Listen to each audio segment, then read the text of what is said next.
In fantasy literature and historical mythology, the archetype of the fierce, protective mother is almost universally glorified. We are conditioned to view the mother wolf as a symbol of noble sacrifice, a figure whose unconditional love provides an unbreakable shield against a cruel world. When audiences first encounter Catelyn Stark, they see the absolute embodiment of this romanticized ideal. Her housewords, family, duty, honor, are interpreted as a righteous moral compass. But if we subject this character to a strict, clinical psychological examination, a far more terrifying reality emerges.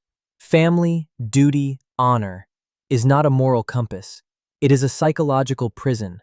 Catelyn Stark's narrative is not a heroic epic of maternal devotion.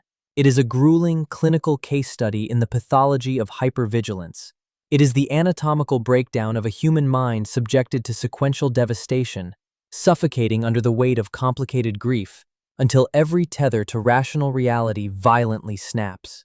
To understand the architecture of her psychological collapse, we must pinpoint the exact moment the structural integrity of her mind was compromised. It occurs in a dimly lit bedroom in Winterfell, following the paralyzing fall of her son, Bran. When an assassin enters the room to finish the boy off, Catelyn grabs the bare steel of the Valyrian dagger with her bare hands. Audiences see this as the ultimate act of maternal bravery. Psychologically, it is the moment her trauma response is permanently activated. Bran lying in a coma is, to a deeply traditional mother, the ultimate manifestation of parental failure. The terrifying realization that she cannot protect her offspring from the random cruelty of the holder. When her flesh is sliced open by the assassin's blade, it is not just her hands that are mutilated, it is her psychological defense mechanism. From that moment forward, Catelyn Stark is no longer operating on rational logic or political strategy.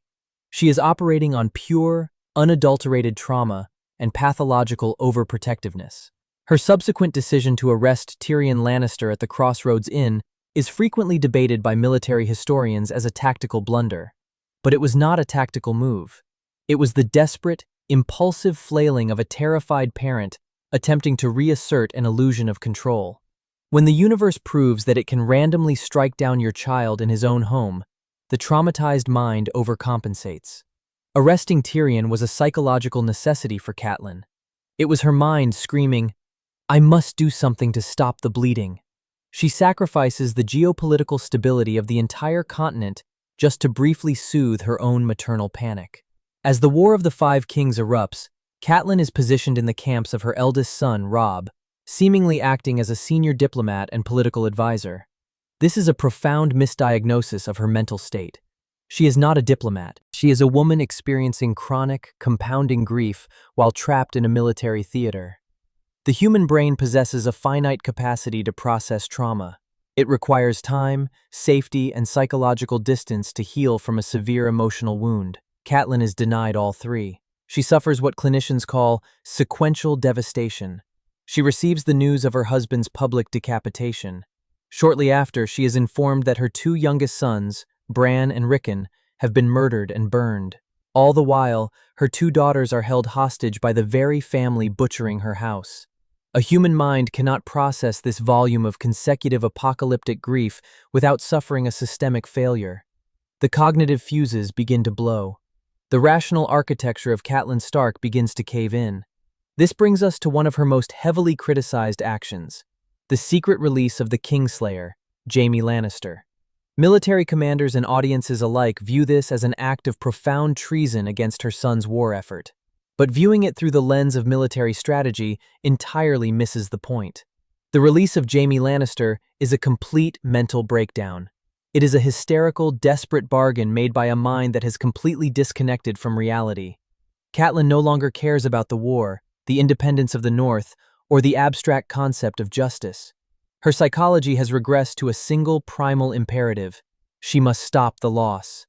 She trades the most valuable prisoner of war in the world for a vague, unenforceable promise from an enemy she knows to be a liar, simply because the anxiety of losing her daughters has become physically unbearable. She is not thinking like a political player. She is a drowning woman grabbing at a razor blade because she mistakes it for a lifeline. But the ultimate, absolute psychological rupture, the total death of Catelyn Stark's mind, occurs at the twins during the Red Wedding. Trauma does not always announce itself with a scream. Sometimes, it arrives in a moment of terrifying, silent clarity. When Catelyn sits at the banquet table and the music changes to the Rains of Castamere, she reaches out and feels the cold steel chainmail hidden beneath Roose Bolton's velvet sleeve. In that microscopic fraction of a second, the last remaining thread connecting Catelyn Stark to her humanity violently snaps. She does not just realize that she is going to die, she realizes that her entire worldview, the rules of guest right, the honor of the gods, the safety of her firstborn son, is a lie. When Robb is shot with crossbow bolts and finally stabbed through the heart by Bolton, Catelyn Stark dies. She is physically breathing for a few more moments, but psychologically, there is absolutely nothing left. The scream she lets out is not a cry of mourning. It is the auditory equivalent of a mind shattering into a million irreparable pieces. When she grabs the mentally impaired Joyeuse Frey and saws through the girl's throat with a crude knife, it is not an act of calculated revenge. It is an animalistic reflex. It is the hollow, mechanical twitch of a completely emptied vessel. Catelyn feels no satisfaction, no justice, no relief as the girl bleeds out over her hands. She is already a corpse waiting for a blade. When her own throat is finally cut, it is merely a physical formality confirming a death that occurred minutes earlier. But the tragedy of Catelyn's pathology does not end in the river where her body is dumped. It finds its horrifying terminal stage in her resurrection as Lady Stoneheart. Pop culture frequently treats resurrection as a second chance, a heroic return from the grave. Lady Stoneheart is the antithesis of this trope. She is not a person brought back to life. She is the physical, necrotic manifestation of complicated grief and unforgiveness. When the magic breathes animation back into her rotting lungs, it does not bring back the mother who loved her children. It strips away every positive, nurturing, empathetic trait that Catelyn Stark possessed. What rises from the mud is a concentrated, weaponized distillation of her trauma. Lady Stoneheart is pure, pathological paranoia and punishment. The fact that her throat was cut so deeply that she must cover the gaping wound with her hand just to produce a raspy whisper is a brilliant, macabre metaphor. Grief has literally silenced her. She can no longer communicate, reason, or negotiate. She can only condemn. She hangs anyone remotely associated with her pain, guilty or innocent, willing participant or unwilling bystander. The mother who once prayed to the Seven to protect her family, who believed that duty and honor would shield her children, allowed her terror to completely consume her.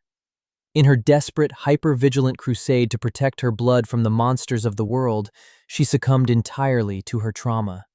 And in doing so, she became the coldest, most unforgiving monster of them all. A silent, rotting embodiment of the absolute destruction that grief can inflict upon the human soul.